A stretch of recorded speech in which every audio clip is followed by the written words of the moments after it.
জীবনের একটা নতুন অধ্যায় শুরু হচ্ছে। এটা একটা গুরু দায়িত্ব। আহ, মানে আমি শুধু এটাই বলবো যেন সবাইকার আশীর্বাদ, সবাইকার ভালোবাসা আমার সঙ্গে থাকে, যাতে অনেক অনেক মানুষের সেবা করতে পারি, যেন দেশের সেবায় আমি সক্ষম হতে পারি, সফল হতে পারি, অনেক মানুষের আমি উপকারে আসতে পারি। সেটাই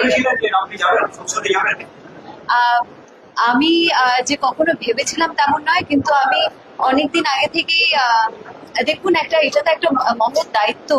কারণ দেশের সেবা, মানুষের সেবা, এর থেকে বেশি তো বড় মহৎ কাজ হতে পারে না। তো তাই জন্য সেই জায়গা থেকে আমি নিজেকে ভীষণ ফর্চুনেট মনে করি যে আমাকে সিলেক্ট করা হয়েছে এবং আমি একটা এত ইম্পর্টেন্ট একটা জায়গায় আসতে পেরেছি। Thank you. লোকসভা থেকে বিধানসভা ঘুরে এবার রাজ্যসভা, লোকসভা থেকে বিধানসভা ঘুরে অবশেষে রাজ্যসভা। এক্সপিরিয়েন্স, আমি অত্যন্ত কৃতজ্ঞ মাননীয় মুখ্যমন্ত্রী এবং আমাদের সর্বভারতীয় সাধারণ সম্পাদক অভিষেক ব্যানার্জি এবং দলের কাছে যে Rajya Sabha, the upper house of the parliament, they have felt that I can do the job.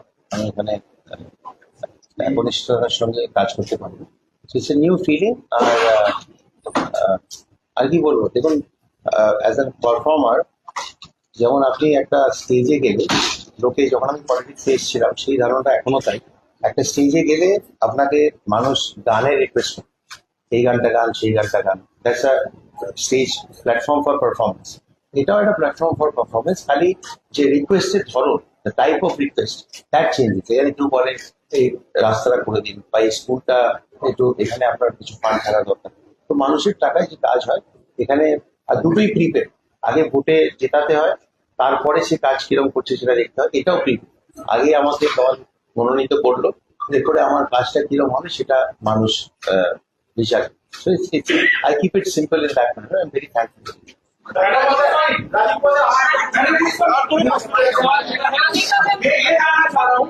आप 370 आर्टिकल 370 बोलिए या फिर आईपीएस हर मामले में आप देश के जो लीगल बैरियर्स हैं आप तृणमूल को वहाँ पे रिप्रेजेंट करेंगे, तो कौन सी पार्ट है जो तृणमूल का आप वहाँ पे दिखाना चाहेंगे जिसके लिए आपको चुना गया है?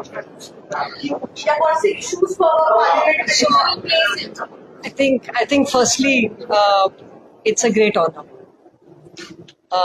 As a lawyer, as a constitutional lawyer, I'm grateful to have the opportunity to serve in the upper house of parliament, which is crucial in the context of lawmaking.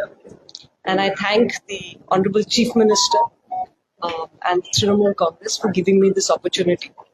As you all know, values of equality, non-discrimination, and the dignity of each citizen is what our constitution, Samvidhan, speaks about.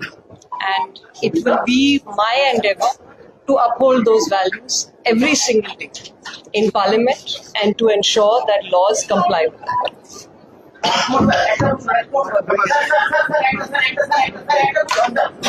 Thank you.